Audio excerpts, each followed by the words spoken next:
Hello अस्सलाम वालेकुम and welcome back to another episode of the Afnan Abid podcast. मेरा नाम है अफनान आबिद और उम्मीद करता हूँ कि आप सब लोग खैरियत से होंगे। यार काफ़ी दिनों से जो है ना ये सोशल मीडिया के ऊपर एक बहुत हॉट डिबेट चल रही थी और मैं जो है ना वो इसके ऊपर कोई भी लाइक ना कमेंट करना चाह रहा था, ना मैं इसके ऊपर बात करना चाह रहा था। मैं असल में बात कर रहा हूँ about Shoaib Malik's recent wedding, because ये आपका बहुत पर्सनल मैटर होता है और इसके ऊपर जो है वो काफ़ी ज़्यादा यूट्यूबर्स हों, कंटेंट क्रिएटर्स हों, सोशल मीडिया के सेलिब्रिटीज़ हों या मेन स्ट्रीम मीडिया के सेलिब्रिटीज़ हों, अलग-अलग बयानियाँ सामने आए, अलग-अलग स्टेटमेंट सामने आई। बट जो सबसे ज़्यादा मुझे ऑफ चीज़ लगी है ना यार अभी, वो ये है कि होता नहीं जिस तरह कि भाई घर में लेट्स से कि 2 भाइयों की आपस में लड़ाई हो रही है और आपकी जो फूफो है ना वो ऐवें ही बीच में अपनी गाड़ी लाके जो है ना वो फिट कर देगी, बिना किसी बात के। तो इसी तरीके की जो है ना वो एक फूफो का किरदार इस सारे सीन में जो है वो अदा किया गया है और किया गया है एक बहुत ही मारूफ़ किस्म के जो है वो हमारे यूट्यूबर हैं, डेली पाकिस्तान के यासिर शामी। और कोट एंड कोट मैं फ़िलहाल इनकी जो हरकत है ना, इनकी हरकत के बेस के ऊपर मैं इनको यासिर शामी नहीं, बल्कि यासिर हरामी कहूँगा, बिकॉज़ हरकत इन्होंने हरामियों वाली की है। अब हुआ ये है कि शुएब मलिक की जो रिसेंट शादी हुई है उसके ऊपर जो है वो यासिर शामी साहब ने कमेंट किया है और एक बहुत लंबी चौड़ी जो है ना वो वीडियो बनाई। इसलिए आप लोग फैसला करें, अकड़ पकड़ कर लें। ये फहद मुस्तफा साहब हैं जो कि इतने मुनाफिक, हिपोक्रेट और डिप्लोमेट आदमी हैं जो स्क्रीन पर बैठकर भाषण देते हैं लोगों को कि वो लोग अपनी फैमिलियां बेचते हैं, अपनी फैमिलियां दिखाकर पैसे कमाते हैं, डॉलर कमाते हैं। तो मैं तो नहीं ये कर सकता। आपको इनका ये बयान याद होगा। नईम हनीफ साहब हैं साबिक ब्यूरो चीफ ARY न्यूज के, जो कि अब समा न्यूज के साथ मुंसलिक हैं। ये उनकी तस्वीर भी आप देख सकते हैं। नईम हनीफ कहते हैं कि सना जावेद और शुएब मलिक पिछले 3 साल से एक दूसरे के साथ रिलेशन में थे और सना जावेद उस वक्त उमैर जसवाल जिन्होंने कोक स्टूडियो का गाना गाया था वो उनके निकाह में थी, उनकी शादी में थी। और इसी इसमें सबसे पहले जो ये क्लेम करते हैं ना वो ये करते हैं कि नईम हनीफ साहब ये जो हैं इन्होंने इनके मुताबिक जो है वो 2 साल से इन दोनों का अफ़ेयर चल रहा था, यासिर शुएब मलिक और उनकी अब जो हमशीरा हैं। यार मुझे ये बताओ, कल को लेट्स से कल को किसी की शादी हो जाती है, ठीक है? किसी मारूफ़ अदाकार की शादी हो जाती है या कल को यासिर की दूसरी शादी यासिर जो है वो कर लेता है और मैं आके क्लेम करना शुरू कर दूँ कि यार मैं मीडिया में बहुत अरसे से हूँ और मैं सबको जानता हूँ और तुम्हें पता है कि इनकी शादी अभी अभी नहीं हो गई, 2 साल से इनका अफेयर चल रहा था, ये हो गया वो हो गया। यार ये क्लेम्स कैसे आप इनके वैलिड मान सकते हो? आपने एक फ़र्ज़ी बात की, एक बंदे ने जो है वो बात उछाली। अव्वल तो आपको इसकी ये बात इग्नोर करनी चाहिए थी कि यार उनका अफेयर चल रहा था या नहीं चल रहा था। बात ये है कि अभी वो एक-दूसरे के निकाह में हैं। आपने मान लिया कि जी ओके, इन दोनों के आपस में जो है वो अफेयर चल रहा था और फ़हाद मुस्तफ़ा के शो पे जो है वो फ़हाद मुस्तफ़ा के शो में जब ये दोनों आए और इन्होंने आपस में जो है वो इंटरेक्शन जब इनका हुआ तो वहाँ से जो है इनका अफेयर शुरू हुआ। यार क्या कॉमन सेंस तुम्हारी मतलब काम नहीं करती है? इस तरीके से तो फिर जितने भी गेस्ट को फ़हाद मुस्तफ़ा अपने शो के अंदर बुलाता है तो सबकी डिवोर्सेस होके उनके अफेयर चल जाने चाहिए। ये सिर्फ़ एक डाइवर्ट करके लोगों की अटेंशन शादी से ये लोग जो है वो उसको डिमोरलाइज़ करना चाह रहे हैं। अच्छा, और 2-4 एक्ट्रेसेस हैं जिन्होंने अजीबो-गरीब स्टेटस लगाए हुए हैं और इस पर गुफ्तगू नहीं कर रहे। आप क्यों नहीं एक्स्ट्रा मैरिटल अफेयर्स पर गुफ्तगू कर रहे? इसीलिए कि इस फप्पे-कुटनी ने आपको अपने शो में बुलाना है और आपको पैसे देने हैं और आपको थोड़ी सी शोहरत देनी है। अपना कोई इखलाकी जुर्रत का मुजाहिरा करें, बोले इस इशू पर। एक्स्ट्रा मैरिटल अफेयर्स की वजह से 2 घर उजड़े हैं। सेलिब्रिटीज वैसे तो बहुत बातें करती हैं, यहाँ पर करें ना बात। फ़हाद मुस्तफ़ा को यासिर पहले आप मुझे बताएँ कि आप जितना भड़क रहे हैं फ़हाद मुस्तफ़ा के ऊपर कि भई आपने कोई इसके ऊपर बोल क्यों नहीं रहा? एक्स्ट्रा मैरिटल अफेयर को जो है वो उसके ऊपर बोल कोई क्यों नहीं रहा? क्योंकि बड़ी-बड़ी सेलिब्रिटीज़ ने जो है वो फ़हाद मुस्तफ़ा के शो पे जाना होता है। तो मेरे ख़्याल से आपके नीचे इतनी आग इसलिए लगी हुई है, आप इतना ज़्यादा इसलिए भड़क-भड़क के बोल रहे हैं फ़हाद मुस्तफ़ा के ऊपर कि शायद उसने कभी आपको जो है वो इनवाइट नहीं किया जीतो पाकिस्तान में।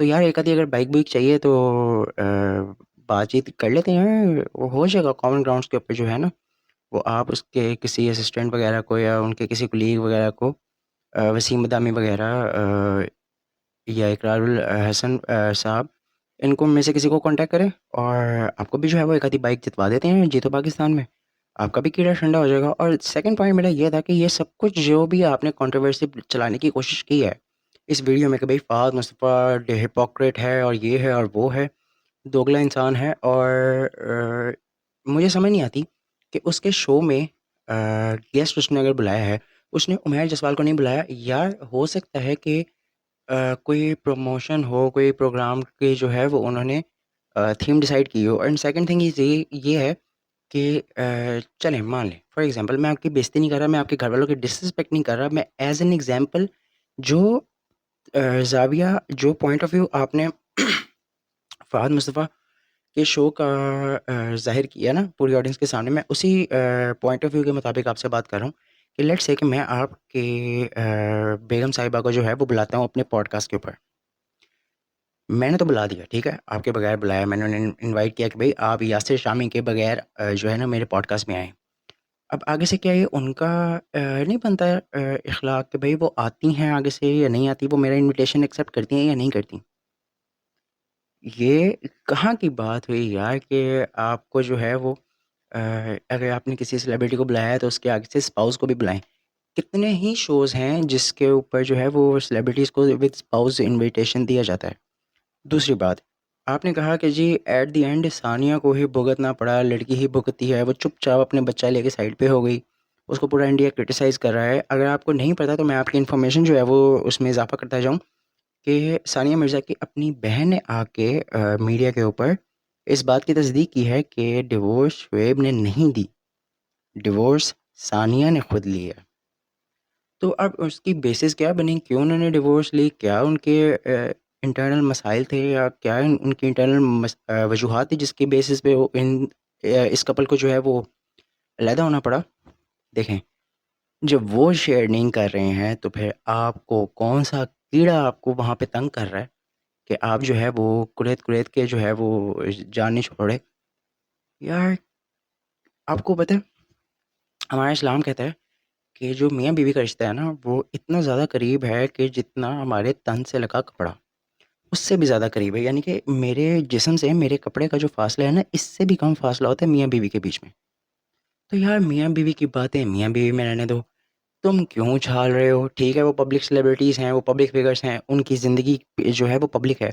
बट ये आप जो है ना वो अखलाकियात से गिरी हुई हरकत कर रहे सारा हो। का सारा जिम्मेदार फहद मुस्तफा साहब, ये आप और ये आपका शो है। शर्म आनी चाहिए कि आप जब स्क्रीन पर आकर व्लॉगर्स को बातें करते हैं, उनकी फैमिलियों पर पहुंचते हैं, तो आप दूसरों की फैमिलियों के उनके हंसते बसते घरों को उजाड़ रहे हैं। उस बच्चे का क्या बनेगा जिसके माँ बाप एक दूसरे से जुदा हो गए हैं? सुमैर जसवाल का क्या बनेगा कि जिसकी शादी सना जावेद से हुई है, वो उसके निकाह में है? क्यों लड़कों को वहां पर बुलाते हैं और फुफ्फो को बुलाओ, बाजी को बुलाओ, कौन सी बहन बुलाओ, आप तरह तरह के वहां पर नारे लगाते हैं। तो तब आपको शर्म नहीं आती? तब आप मेरा एक और सवाल था यासिर साहब कि आपको डकी ने या किसी और व्लॉगर ने कि पैसे पूसे तो दिए हैं आपको, मतलब लग तो रहा है कि आपकी उनकी थोड़ी पब्लिक इमेज जो है ना वो उसको थोड़ा क्लीन अप किया जाए आपके थ्रू, और आप जो है वो सारा थोड़ा सा कीचड़ जो है वो फ़ाद मुस्तफ़ा के ऊपर फैलाएं। कोई तुक बनती है? मैं आप किसी और के ऊपर क्या बात करते हैं? आइए एक नज़र आपके कंटेंट पे देखते हैं ना, आप क्या बनते हैं, आप क्या दिखाते हैं, आप क्या सोशल मीडिया पे आपकी क्या रिप्रेजेंटेशन है? बीइंग ऑन 3 मिलियन सब्सक्राइबर्स, देखते हैं कि आप किस किस्म का जो है वो कंटेंट जो है वो दुनिया के आगे पेश करते हैं। तो जनाब, ये हमारा पीछे रिक्शा खड़ा है, नेल पॉलिश लग गई है, हम रिक्शे में बैठने लगे हैं और अब ठरकी एसोसिएशन के साथ जो होगा आज दुनिया में नेल पॉलिश देख सकते हैं। इससे पहले हमने रिक्शे में बैठकर अपने पाँव पर नेल पॉलिश लगाई और बहुत सी ठरकी एसोसिएशन ने हमें तो देखा। इस जगह पर भी टमाटर का इस्तेमाल किया है। बहुत शुक्रिया मैम, डेली बक्सर को टाइम देने का। शादी है आपकी, बहुत बहुत मुबारक हो। लेकिन ये क्या आपने जेवरात की जगह टमाटर जेबतन कर लिए हैं? आप जानते हैं कि सोने के भाव बहुत महंगे हो रहे हैं, तो टमाटर और चिलगोज़े भी बहुत महंगे हो रहे हैं, इसलिए मैंने अपनी शादी पे टमाटर, सोने की जगह पे टमाटर और चिलगोज़े इतने खूबसूरत टमाटर पहने हुए हैं, इसकी क्या वजह? मारूंगी, हाथ मत लगाओ मेरे टमाटरों को। आपको पता है टमाटर पे वैसे भी शादी के बाद सोना नहीं चाहिए इंसान को। तो मुझे बताएं कि आप अपने हस्बैंड से क्या एक्सपेक्ट करते हैं? मैं तो अपने हस्बैंड से यही एक्सपेक्ट करती हूँ कि वो रोज सुबह उठ के सब्जी मंडी जाए और टमाटर लेकर आए, सब्जियाँ ज़्यादा से ज़्यादा मेरे लिए लेकर आए। राई तो नहीं है? प्याज टमाटर मूलियाँ बहुत पसंद है आपको? जी जी, मैं आई हूँ अल्हम्दुलिल्लाह। प्राउड टू बी राई। यस। तो ये बताएं कि हमने देखा है लोगों की खुशियों से भर जाती है जिंदगी, आपकी टमाटरों से भर गई है। जी, वो क्या है ना कि अगर ससुराल वाले अच्छे होंगे तो टमाटर पका लेंगे, अगर नहीं अच्छे होंगे तो उन्हें टमाटर मारूंगी। जी, यही सोच जो है, ये मशरकी लड़कियां लेकिन मगरबी कल्चर जो है इनके अंदर प्रोमिनेंट नजर आ रहा है। तो आज खुशी का मौका है, कुछ गुनगुना दें। जी, आप गुनगुनाए ना मेरे साथ। मेरा तोहफा तू कर ले कबूल, मेरा तोहफा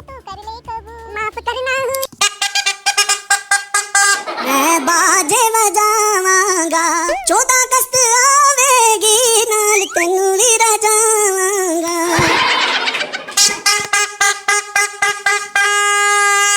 मेरा चन हया नू हथ मार वाजे ना बजा जिसने जाती इंज नहीं हुंदी साला वाकू काम ना कर कोई हया नू हथ मार फिर मेरा चन खुदा पार दवेगा कान दा मैं पैगाम देना वाजे ना बजाओ शामी अगे महंगाई नाल कौम दा वाजा बजा ते मेरे वाजे बजा 14 अगस्त तो यार पहले तो मुझे ये बताओ कि क्रिंज कंटेंट की मतलब हद नहीं हो गई है। एक तरफ आप जो है वो फहद मुस्तफ़ा को बोल रहे हो कि भाई तुम दूसरों की बहनें नचवाते हो, ये करते हो, वो करते हो। ये अभी आप इस लड़की के साथ क्या कर रहे हैं? ये लड़की आपकी बेगम है। कौन है जिसके साथ जो है वो आप रोड पे निकले हुए हैं और आप जो है वो किसी और की बहन बेटी को जो है वो दुनिया के सामने एक्सपोज कर रहे हैं, दुनिया के सामने जो है वो कई मर्द उसको देख रहे हैं, हंस रहे हैं, उसको उसके साथ आप वीडियोस वगैरह बना रहे हैं, प्रैंक्स कर रहे हैं। ये किसी की बेटी नहीं है, ये किसी की बहन नहीं है, यहाँ पे किसी को नज़र नहीं आता। ये हरकत क्या थी यार कि मतलब तुमने नेल पॉलिश लगाई हुई है, तुम अपने बाल जो है वो काट रहे हो पैरों के, ठरकी मतलब यार। अब बताओ मुझे जब आप किसी पे कीचड़ उछालते हो ना, तो यार आप पे भी कीचड़ उछाला जाएगा। इससे पहले कि इंसान किसी और पे तोहमत लगाए, इससे पहले कि इंसान जो है ना वो किसी और पे एलिगेशन लगाए, ये देख लेना चाहिए उसे कि उसके भी बड़े कारनामे हैं। या तो ना कि आप सर से लेके पैर तक आप बिल्कुल दूध के धुले हो, आपने कभी कोई गुनाह नहीं किया, आप तो मैनकाइंड्स एंजल हो। तो फिर अगले बंदे पे आप बात करते हो, आप तोहमत लगाते हुए अच्छे भी लगते हो। ये आप क्या कर रहे हो यार? लाइक मौलवियों के साथ नाच गाना, लाइक बाजे बजा रहे हो तुम 14 अगस्त पे बाजे। ये हम 76 साल में हमने ये किया, और ये एक रिप्रेजेंटेशन है एक बाशऊर इंसान की जिसके पास इतनी बड़ी ताकत है कि उसको सुनने वाले 3 मिलियन लोग हैं यूट्यूब के ऊपर, और वो बाजे बजा रहा है। और किसके लाइक जो आपका होस्ट, जो आपका गेस्ट है, जो आपकी वीडियो पे आ रहा है, जो जिसके ऊपर आपने जो है वो व्यूज़ घेरने हैं, वो मौलवी साहब वीडियो में क्लियरली नज़र आ रहा है कि वो इरिटेट हो रहे हैं, आप उनके कान में जाके बाजे बजा रहे हो। लिटरली अगर मैं वो मौलवी की जगह बैठा होता ना, रख के एक चमाटा तुम्हारे कान के नीचे मैंने लगा के रखना था। खैर विद नो ऑफेंस, ये वीडियो जो है वो किसी का दिल गुर्दा कलेजा जलाने के लिए नहीं था। ये बात सिर्फ यही है यार कि किसी और की नाम पे पैसा कमाना, फेम कमाना बंद कर दो। किसी और को नीचा दिखा के खुद के लिए जो है वो महल बनाना, खुद के लिए तरक्की देखना गलत बात है। बाकी यासिर हरामी, स्टॉप बीइंग यासिर हरामी, be Yasir Shami. With this being said, अपना बहुत सारा ख्याल रखिएगा। मिलते हैं अगली वीडियो में। अल्लाह हाफिज़।